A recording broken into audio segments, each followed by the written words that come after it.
Anda kembali bersama kami di obrolan malam. Kami masih bicara mengenai wacana perpanjangan masa jabatan kepala desa menjadi 27 tahun. Jadi Pak Sunan, saya ingin konfirmasi, apakah 27 tahun itu dalam hitungan boleh mencalonkan untuk 9 tahun, terpilih menjadi 9 tahun masa jabatannya, dan kemudian bisa mencalonkan kembali untuk 2 periode berturut-turut. Atau secara akumulatif, orang terpilih hari ini 27 tahun kemudian baru mau diganti kepala desanya. Yang mana tuh?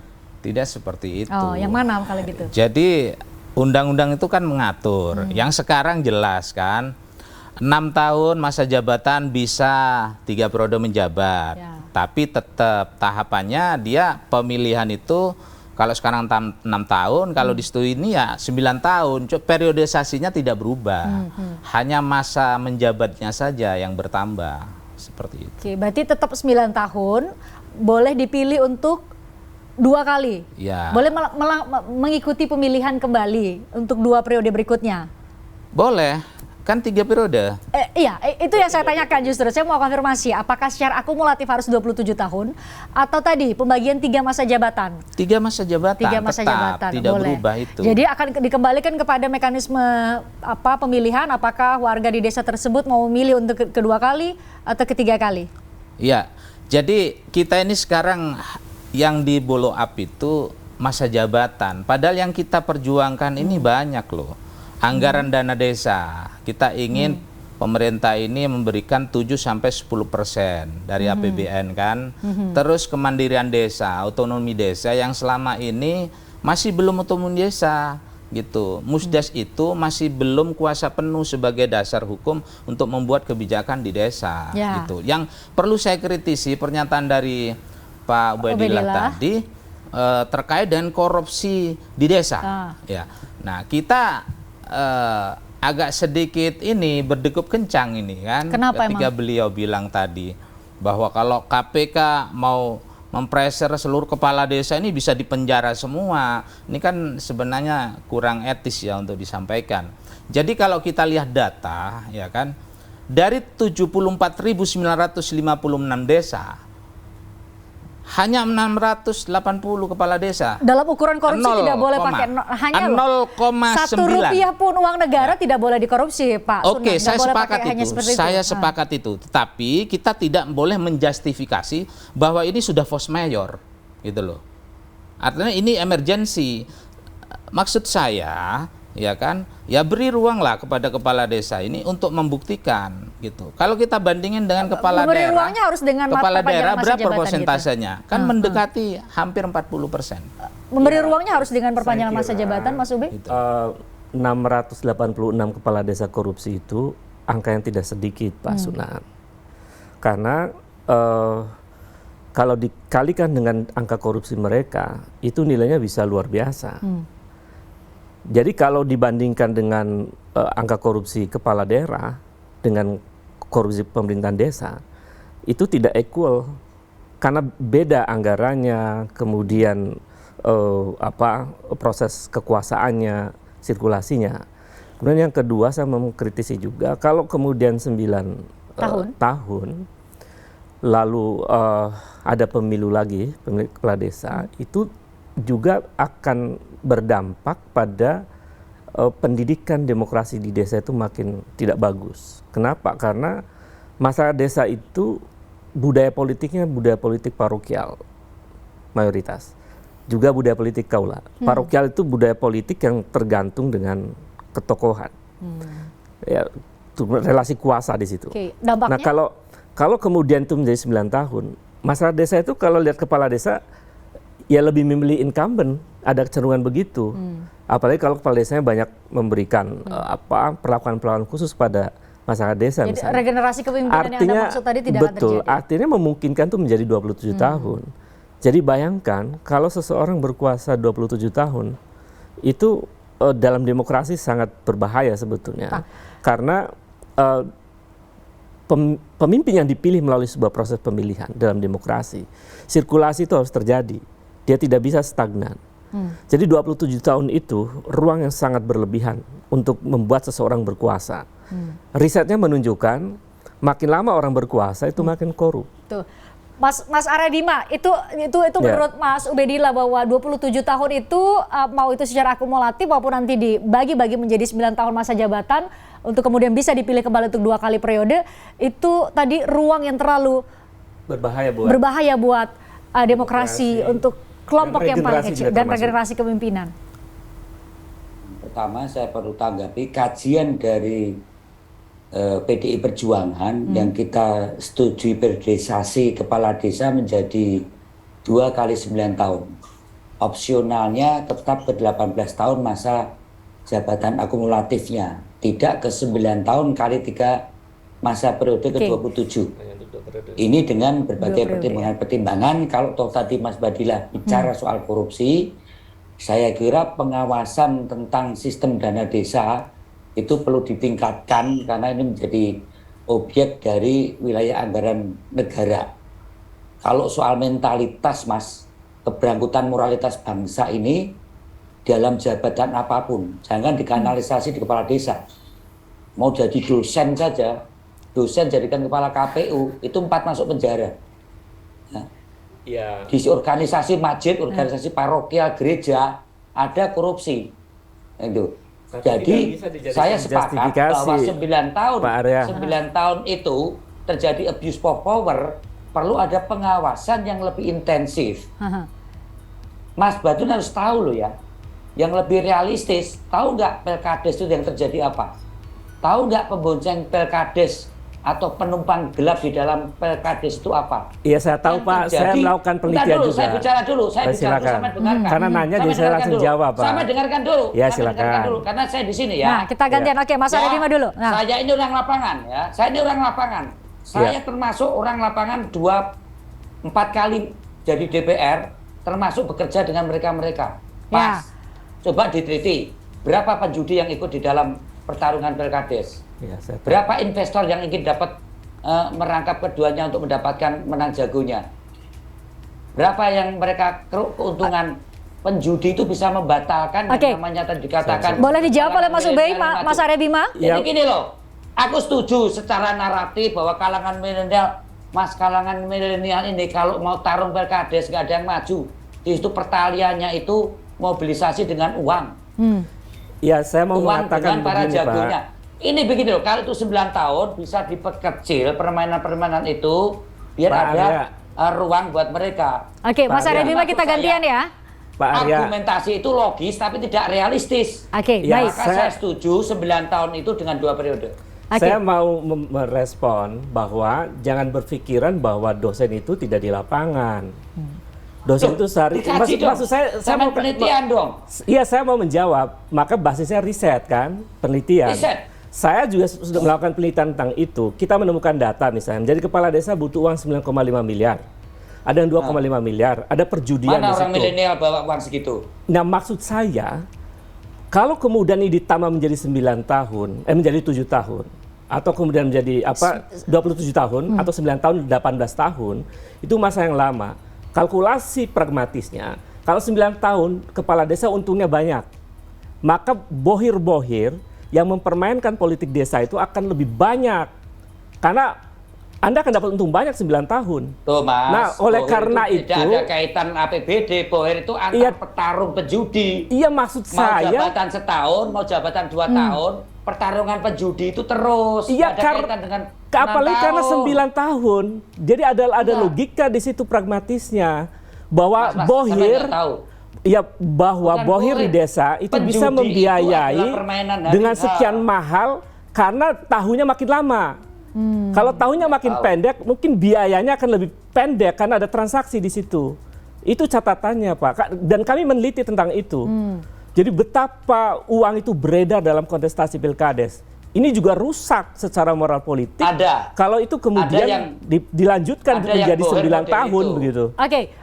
Mas Arya Bima sekarang. Oke, Mas Arya Bima silakan. Ada yang bohir model yang disampaikan Mas, itu bohir yang ngitung pendapatan seorang kepala desa selama 6 atau 9 tahun. Mas, yang terjadi nih Mas, bohir yang taruhan di hari H. yang tidak ada kaitan dengan Ya. anggaran tanah bengkok dan APBD. Berarti Itu seperti perjudian judi itu. pada umumnya Itu judi itu. saja, Itu Pak Mas Haryadi. perjudian. Iya, saya tahu itu. Saya tahu. Kalau itu semakin cepat, semakin banyak. Kalau dibawa ke 9 tahun, perjudian akan berlangsung di 9 tahun. Gitu loh, Mas. Ya, bisa saja itu. Ini yang itu, terjadi. Ya, Enggak, bisa. sampean pernah neliti ini enggak? Iya, itu jeda waktu saja kan? Menjeda waktu menjadi semakin jeda bertambah waktu 9 diperpanjang, tahun. Permainan penjudi, kalau yang Boher tadi benar, ada penghitungan, dia akan menghitung dana desanya berapa, Pendapatannya. berapa anggarannya, dia akan membohiri, memodali lah, kalau itu pemodal, Oke. ya kan? Dia akan minta kickback balik dalam bentuk program dengan dana desa, data bengkok, itu betul.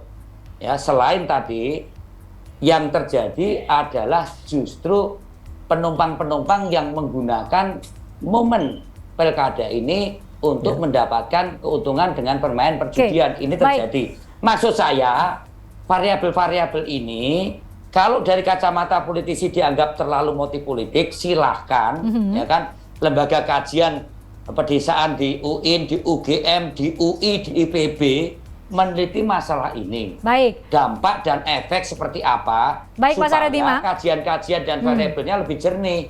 Baik. Dukungan 9 tahun kali 2 PDI Perjuangan dengan kajian ini benar nggak dalam kajian akademis? Oke, Jangan dari akademisi masuk ikut dalam role play politik. Habis nanti malam Iya. netralitas dari kalangan Ya, akademis. tadi Area. konteksnya adalah Mas Ubey menyampaikan hasil kajian yang Mas Haryadi. Menurut saya nih, saya harus menengahi yang bisa menjawab dan mengkonfirmasi bahwa apakah ada dua praktik tadi, ada bohir yang masuk setiap kali membiayai untuk ada kepala-kepala desa yang mau maju, dan ada yang taruhan hanya Ada untuk milih perjudiannya. ini siapa yang Ada. menang di setiap kali ada pilkades ini. Benarkah itu terjadi, Pak Sunan? Kita ini pembahasannya sepertinya terlalu melebar ya. Jadi Tidak melebar, Pak Sunan. tidak Kita coba substansif untuk gitu mengidentifikasi, Pak Sunan. Kita coba mengidentifikasi faktor-faktor apa yang bisa merasionalisasi permintaan dari Abdesi itu dulu. loh. Ya pada intinya, Ya. kan pada intinya kami bukan yang mengawali masalah masa jabatan. Yang mengawali masa jabatan kan tawaran politisi, elit politisi Senayan. Siapa yang menawari? Ya adalah beberapa partai ya kan, bahwa mereka bisa memperjuangkan merevisi undang-undang desa sehingga teman-teman kepala desa ini baper lah istilahnya. Nah, ini pengakuannya serius loh, Pak Sunan. Apakah Ya, serius, berarti kenapa? ada dari justru ini bukan bottom up, artinya dari kepala desa mau ke ke DPR, ke wakil rakyatnya, tapi justru dari wakil rakyatnya ada yang menawari, betul? Gayung bersambut ini. Ya, jadi intinya kepala desa ini kalau saya menyebut lebih pada menagih janji. Apa yang sudah ditawarkan itu di follow up oleh kepala desa, bahwa undang-undang desa ini bisa direvisi, ya kan, bahwa ini kepala desa bisa menjabat 9 tahun gitu loh. Tapi catatannya adalah ketika ini tidak berlaku surut itu akan jadi masalah juga. Mereka tidak akan bersepakat kecuali berlaku surut, maka ini tunggu satu-satu Mbak Fristian. Maka ini akan menjadi kesepakatan buat kepala desa kalau berlaku surut ya. Jadi 6 tahun terus dapat tambahan 3 tahun. Jadi 18 tahun total. Ya, itu satu. Terus yang kedua, terkait dengan kajian-kajian tadi itu perlu Anda kaji ulang. Gitu Anda itu loh. siapa, Pak Ubey? Ya, Oke. sebagai akademisi. Kan, saya juga mantan dosen. Jadi, apakah ditemukan dari sekian ribu kepala desa itu volumenya itu lebih tinggi mana, yang makin kaya dari sebelumnya atau yang makin miskin, gitu loh. Terus setelah dia tidak Oke, jabat kalau kepala pejabat desa, negara itu kan ada LHKPN. makanya kan Kepala setelah desa dia ada tidak laporan jabat kepala keuangan desa, apakah tambah kaya atau tambah miskin? Yang kita tahu sekarang banyak sekali orang yang tadinya jadi kepala desa, ya kan? Setelah tidak jadi kepala tambah miskin dari sebelumnya. Ini membuktikan. Lah, bukannya itu membuktikan bahwa berarti waktu jadi kepala desa nyari duit dong. Setelah nggak jadi kepala desa nggak jadi miskin, itu Loh. kan logikanya. Waktu dia mendaftar, ya kan, dari saat dia belum jadi kepala desa, terus jadi kepala desa dan tidak jadi kepala desa, itu lebih miskin gitu loh. Kan banyak merantau tidak akhirnya terpilih. keluar. Tidak terpilih maksud Anda? Merantau. Kenapa? Karena kebutuhan di desa itu sangat besar. Ingat ya, saya pernah menyampaikan. Sebentar Pak Sunan, saya tidak nangkep logika Anda. Ada yang nyalon, tidak Betul. terpilih, kalah jadi miskin. dia ini misalnya nih ya, dia udah menjabat kepala desa ya kan, tidak terpilih. Dia ini lebih miskin dari sebelumnya saat belum jadi kepala desa. Oh, sebelum terpilih menjadi kepala desa. Tapi tadi saya jadi berpikir, apakah berarti jadi kepala desa berarti nyari duit dong? Loh, bukan begitu. Ini membuktikan bahwa kos pelayanan di desa itu sangat besar. Orang sakit gigi kepala desa, sakit perut itu keluar dari kantong pribadi. Sakit di rumah sakit. Itu keluar dari kantong desa. pribadi. Kantong pribadi. Artinya problemnya. Tunggu Pak, ya, tunggu. Oke, kita bahas itu dulu. Kita perlu apa ya? Perlu komprehensif membahas itu. Jangan dipotong-potong. Oke, sebentar. Kita koma dulu. Saya janji akan balik lagi ke situ. Mas Ubay, kenapa? Oke, jadi problemnya itu bukan perpanjang periode. Tapi problemnya ada money politik di situ. Ada birokrasi desa yang kosnya besar. Ada leadership kepala desa yang tidak mampu menangani konflik pasca pilkades misalnya. Itu yang harus diatasi dan diperdebatkan dan diusulkan oleh abdesi atau kepala desa untuk menjadi perhatian. Bukan memperpanjang periode. Nah, salah obat nih Pak Sunan kalau gitu. Oh, ini bukan persoalan benar obat atau salah obat, Bu. Itu ya sebagai analogi. Maksud jadi, saya begini. Masalah yang Anda hadapi apa? Anda minta perpanjangan masa jabatan. Bukan seperti itu. Kita ini kan hanya melihat sesuatu di permukaan. Tidak tahu persis. Saya yakin seperti beliau, akademisi juga tidak tahu persis permasalahan di desa. Tadi udah dibilang dibanding pelaku yang sesungguhnya desa. Sekarang gini logikanya. Kita kepala desa itu kan pelayanan 1 kali 24 jam. Kalau saya boleh mengusulkan, pemimpin yang layak dapat award itu di Indonesia ini kepala desa. Karena pelayanannya 1 kali 24 jam. Ya, oke, 1 kali 24 jam. Pak Sundan, saya juga 24 jam. Saya ketua RT. Jadi maksud saya, persoalan itu tuh persoalan konsekuensi sebagai pemimpin. Apakah dia kepala desa, apalagi ketua RT itu urusannya macam-macam ya. Jadi itu persoalan konsekuensi logis, tanggung jawab sebagai pemimpin. Yang kita persoalkan adalah kenapa ngotot menjadi perpanjang periode. Sementara argumennya, kalau kemudian kalau Bapak mengatakan bahwa itu janji politik dan elit politik, kenapa tidak ditolak? Loh, kita nggak ngotot, ini kan aspirasi. Semua masih dibicarakan. Presiden sampai hari mengatakan bahwa jabatan kepala desa 6 tahun 3 periode. Iya, boleh. Kita nggak ngotot. Iya, tapi tadi poin kita penting. Kita hanya menagih janji. Oke.